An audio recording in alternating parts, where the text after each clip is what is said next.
up, y'all? It's your girl Sakina, and I'm back for another review. This is my review for Insecure. This is season 5, episode 3.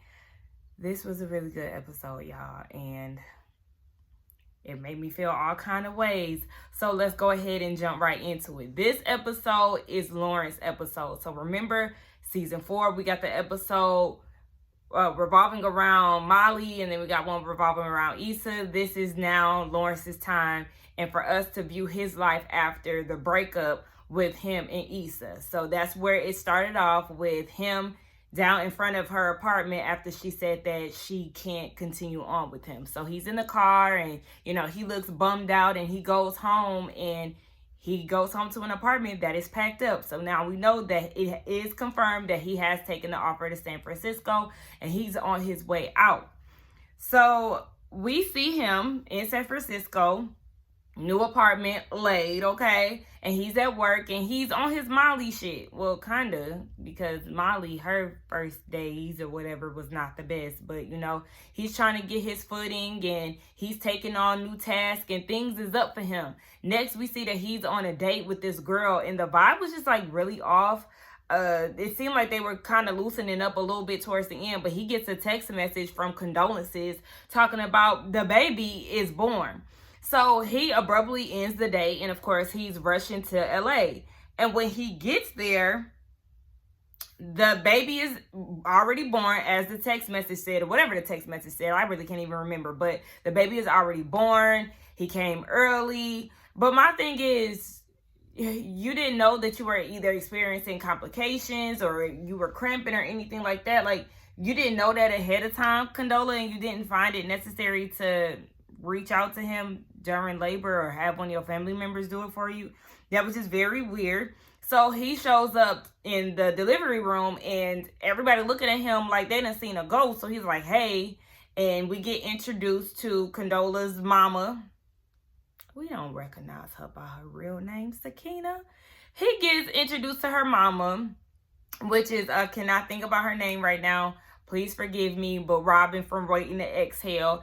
And her sister is Keke Palmer. Now, remember, we seen earlier on before the season started that she had tweeted out, I think this was last year, Keke had tweeted out, what if she can play Condola's sister or something like that? And baby, be careful what you wish for, because dreams may come true. So shout out to Keke, okay? I love me some Keke Palmer. But they all looking at him like, who are you? So the mother finally greets him and introduces herself, and they say that the baby's name is Elijah Mustafa. I said Mustafa. Now, of course, I'm sure I was not the only one who thought this, but I was thinking Mufasa from the Island King. Girl, what? Who is that? The Lion King. I'm like, huh? What? So you went ahead and named the baby without his permission. Of course, he's taken aback. They named him after their granddad, Elijah, or his great-granddad, and he was the first one to invent the razor phone, but it was too sharp, so, it wasn't executed properly. I said, oh, gosh, okay. And they never gave any reasoning for Mustafa. I would like to understand why y'all named him that, but go off, child. All right. But it did disturb me because you're giving him no type of input. I feel like, the whole giving your baby a name, that's something that you have a conversation with the baby dad about.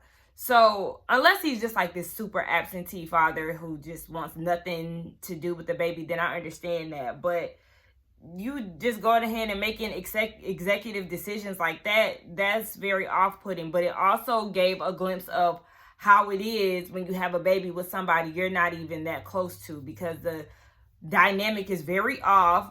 It's weird. It's awkward.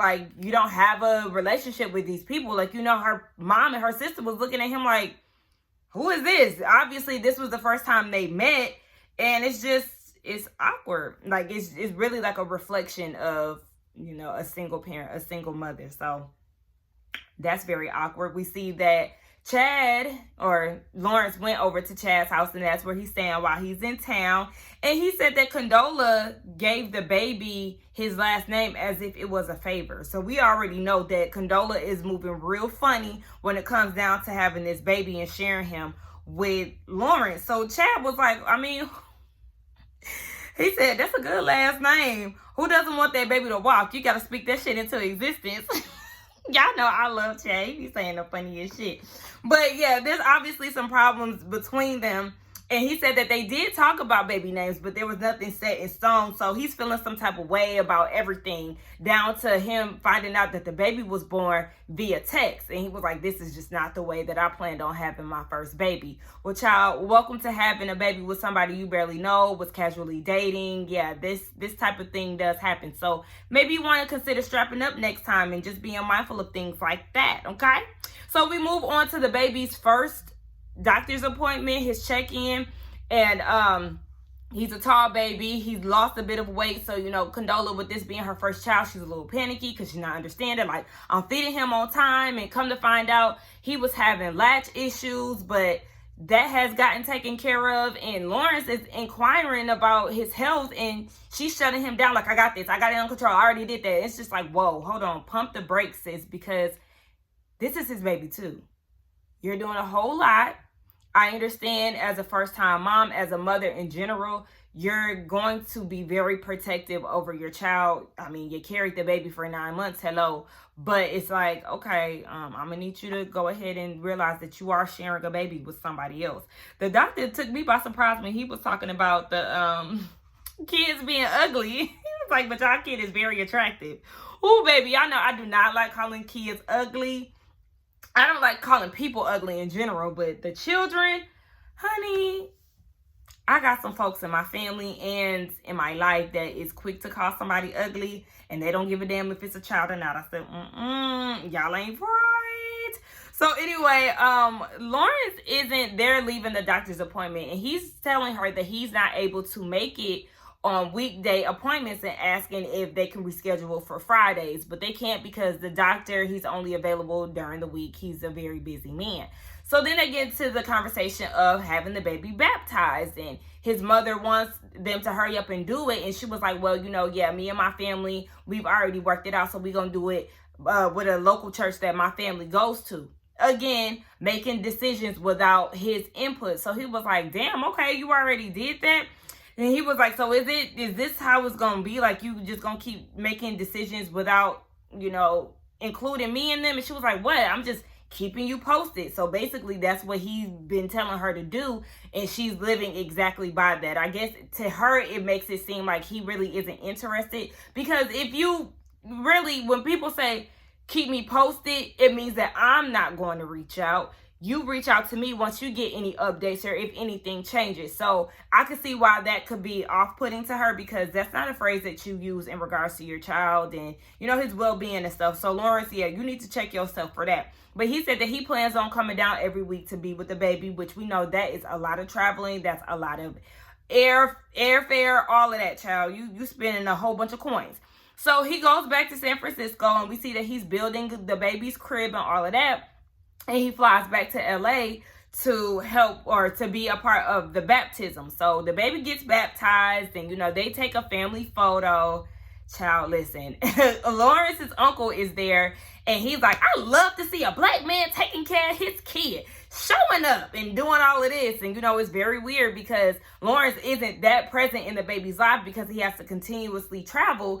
And, him and Condola they're not together. So it's just very odd. And then the uncle was like, look here, like he gave him some dap or whatever. And Lawrence looked, he was like, oh, you gave me a $5 bill. Y'all know how uncles, aunties, and grandparents be doing with the kids. Like, child, what is this grown man gonna do with $5? Sir, quit. Now, Lawrence goes and checks up on his parents, and his mama is like, oh, hell nah. What kind of baptism is this? Y'all only sprinkled a little water on his forehead. I'm going to take him to our pastor so he can get a real dip. I said, listen, that's exactly how it is when you combine families. It don't matter if y'all together or not. One side of the family is going to have a problem with something. Trust me, I know all about it. And it's just, woo-wee, child. Nobody is truly satisfied 100% of the time. So he goes to Condola and her family and asks how the baby is, and they were saying that he can use a nap. And Lawrence was like, shit, I can take a nap too. So, the sister, Kiki, her name on the show is Kyra.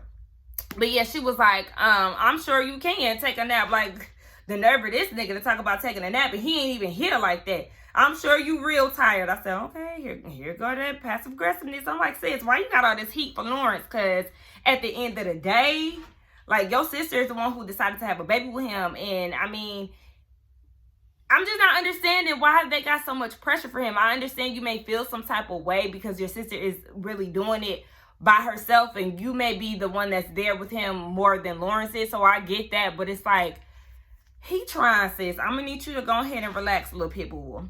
So Lawrence is like, isn't this a good idea for us to get together again for the holidays? And, you know, even after that, my parents could spend a little more time with him. We could take him for a week. And Granola is like, a week? She ain't feeling that. That's too long for her. But Lawrence is saying that the baby should be of age. That should be a good age by that time for him to be away from her for some time. But she was like, I mean, we can talk about it later down the line, closer to it. And, you know, we can see what we can do from there. So we see that Lawrence goes back to San Fran. And he's tired from work, obviously. He looked like he damn near sleep on the phone. And he gets an alert saying that he has a flight to, what is that? Oh, he has a flight to catch down to LA.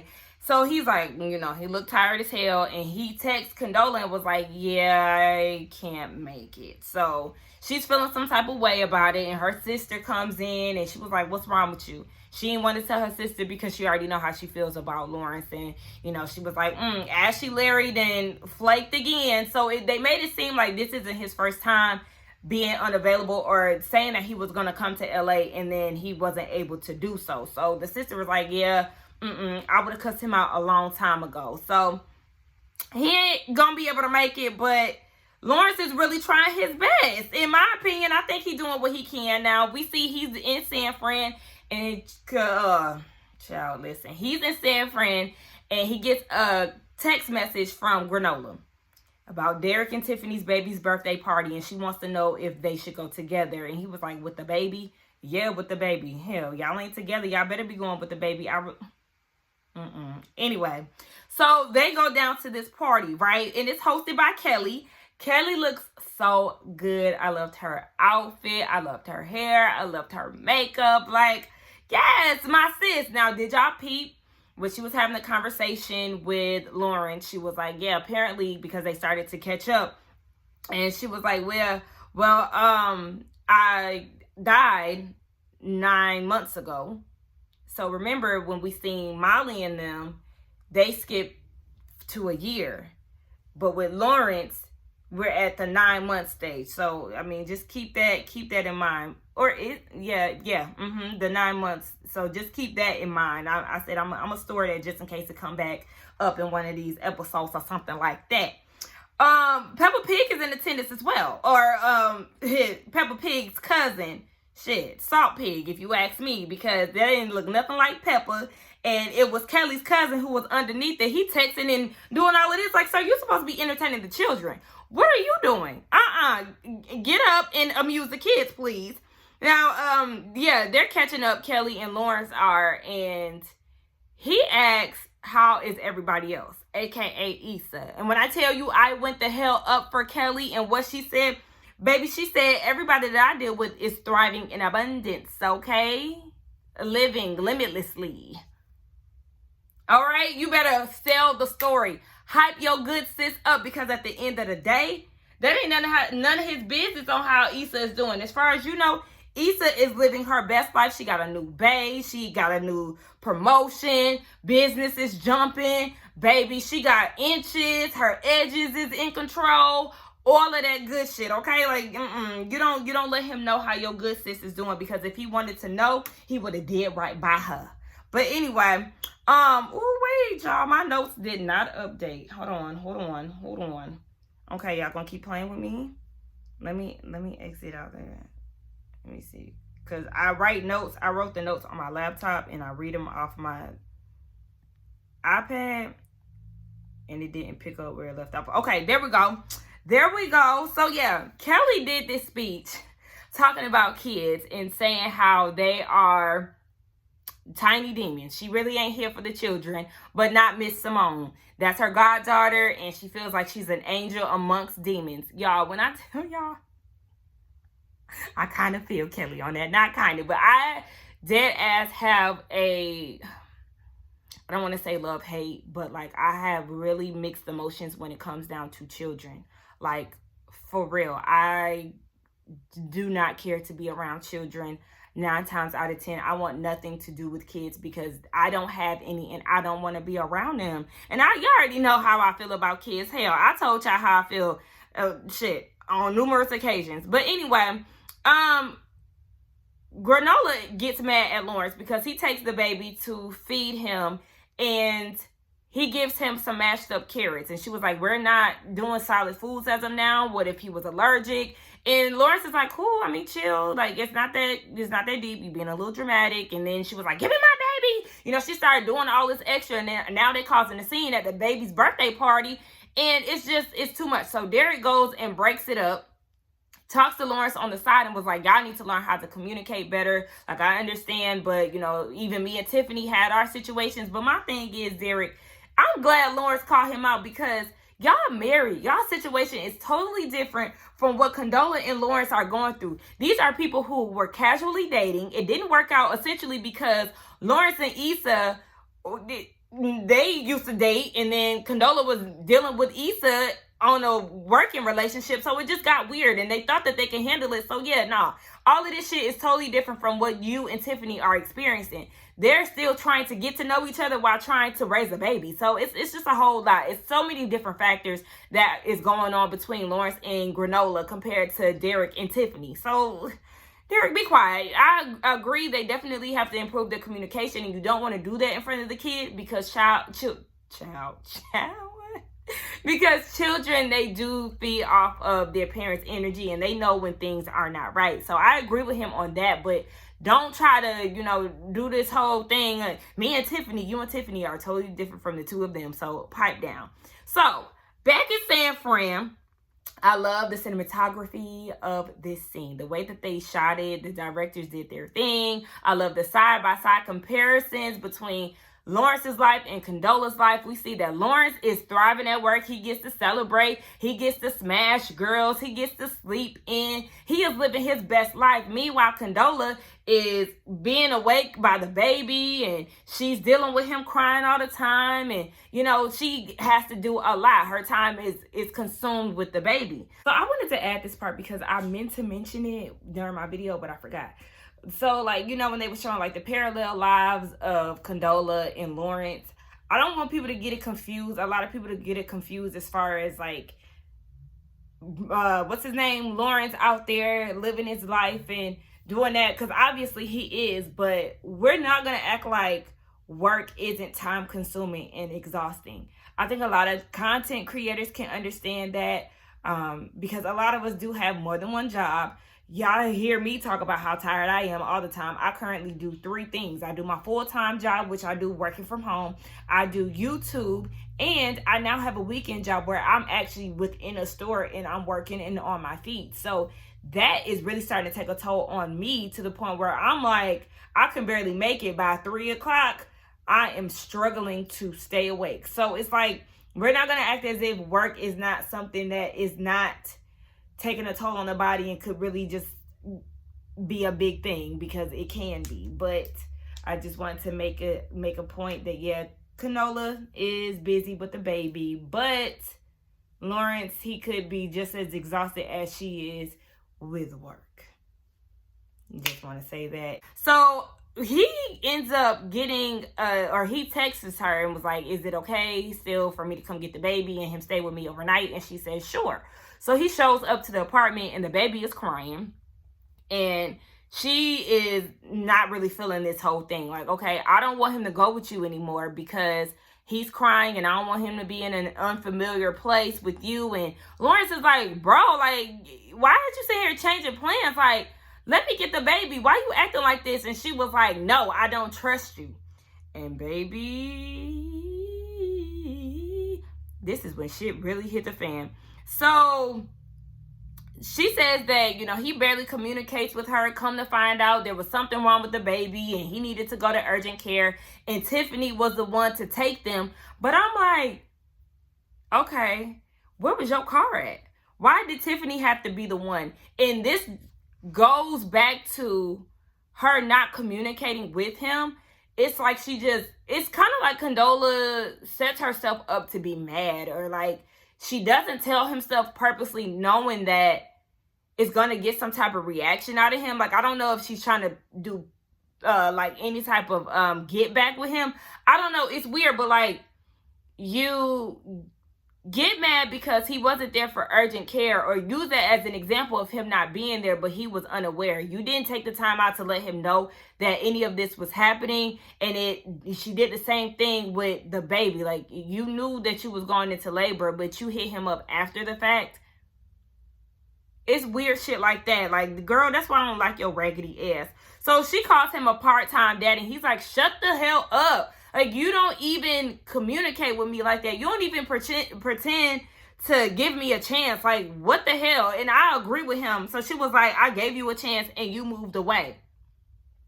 Girl, he accepted that offer way before you even told him that you was going to have a baby. And that's what he said. Like, I already took the offer and you told me after the fact. And now you didn't, what he said, you ruined my life, or you not ruined my life. He said, like, she did something along those lines. And she was like, excuse me, you are not a victim. And she was like, oh yeah, he said, you ruined my life, or something like that. And he was like, you made the decision without me, and you're using it as an excuse to keep me from him. She is. She's being very spiteful, and I don't like bitches like that. Like, girl, you knew exactly what you was getting into. Lawrence took this offer. You decided to have the baby. You knew that y'all were not together when you had the baby, or when you got pregnant. So it's like, you already knew that 9 times out of 10, this was not going to be a smooth sailing situation for you, because you're dealing with somebody that you're not with, and y'all are living 2 separate lives. This man is going to San Francisco, and if I'm not mistaken, ain't that like 4 hours away from the Bay or something like that? It's like 4 to 6 hours, something like that. I ain't get my Google on, so y'all let me know the distance, but it's far enough for his ass to have to get on a flight. We know that much. So she said that she didn't want the baby to go, and I'm like, Lawrence, if you don't take Condola's ass to court, then I know something. Hello? Take her to court, because there's so many women that are like that. When there are dads in the kids' lives that's trying to make it work, sometimes you do have those mothers who feel like they want to be in control. This is their baby. They carried the baby. They're taking a lot of the responsibility on. And instead of just allowing yourself to be relieved for a little bit, and allowing your child to bond with his father and get to know him, and allowing Lawrence to see what you go through on a day-to-day basis, you want to cause all this chaos and confusion, and you hogging a baby, and you got this animosity towards him and all of this. Like, take her ass to court, Lawrence, because she's showing out. It was really pissing me off. It was really pissing me off watching this, because it's like, Condola, are you serious? No fucking ma'am. Baby, we will be going to the courts with a quickness. So he's on his way back to San Francisco. When I tell y'all, when that plane started to shake, so did I. I was scared as hell, because somebody already told me in one of my comments, and I think that the last episode when Issa had that breakdown with Nansford, and she was like, I thought I was ready, and she wasn't. Somebody said that she was crying because allegedly Lawrence had passed away, and she wasn't ready to move on after that. And that is the first thing I thought about. I said, oh my gosh, you know, I care so much about this show, because bitch, my heart was racing. I was so scared. I was like, oh my gosh, what's gonna happen? Is it really true? I was so scared, child. But yes, the turbulence is on 1,000. There's a baby that's crying on the plane. There's just a lot going on. Like, you could just imagine his life is flashing before his eyes, and then the turbulence stops, and you can see his eyes just filled with water. And I was like, oh my gosh, ooh-wee, child. So then he gets home, and then he texts Condola and was like, he calls her and was like, I'm sorry. I said, you should not be the one that's apologizing to her. If anything, she should be the one reaching out to you, because she's the one that's changing plans, telling you that you can have the baby, and then you get there and she don't want him to go no more because he crying. Girl, he got to learn how to deal with the baby and his crying ways. He has to get acclimated with being a father. So you're not allowing him the opportunity to do that. And she was like, yeah, you're right, it's not working. And he was like asking her, so what are we gonna do? Lawrence going back to LA. He going back to LA, and one thing about it, he better not go back to that bitch, okay? No, ma'am. We ain't feeling Granola. I'm not feeling her vibe and how she's handling this whole baby situation. I understand you are going through a whole lot as a woman. I understand it. I haven't dealt with a baby, but I have dealt with children. I've been around babies. My friends have children. Family have children. And I understand how exhausting it is to be a mother, and people, just a parent in general, but a mother, you do have like this automatic attachment to your baby because you've carried the baby, and you know, ain't nothing like a mother and her child. So I get that, but I just don't like how selfish she's being. She's, like I said, being very spiteful towards Lawrence, and it's like, girl, you literally cannot be shocked by the outcome of this. And it's not like Lawrence is a deadbeat, because he really is trying to be involved in his child's life, and you sit here hogging the baby. Like, no ma'am, you have to be able to be open to co-parenting with him, or else y'all situation is never going to work, and you are going to be in court, because bitch, you was definitely trying it, ho. Anyway, y'all, let's get down in the comments and talk. Y'all let me know whose team y'all on. I'm team Lawrence, but I understand where Condola is coming from. And I'm not team Lawrence simply because we don't like Condola because of the Issa situation. I just feel like she's doing a lot. She's doing way too much. But again, I understand her side, because at the end of the day, she's a mother. But she causing all the drama. Nonetheless, let's get down in the comments to talk, y'all. Share y'all's opinions about this episode and this review. Like I said, I really enjoyed this episode. They did the damn thing, and it's definitely, it gave a whole, it's very insightful on how it is being a single mother, being in a situation with somebody that you were not really in a long relationship with, and you know, all of that. I already said that through the review, but it was very insightful. Let's get down in the comments to talk. Don't forget to like, comment, and subscribe to my channel, and I will see y'all in the next one. Bye.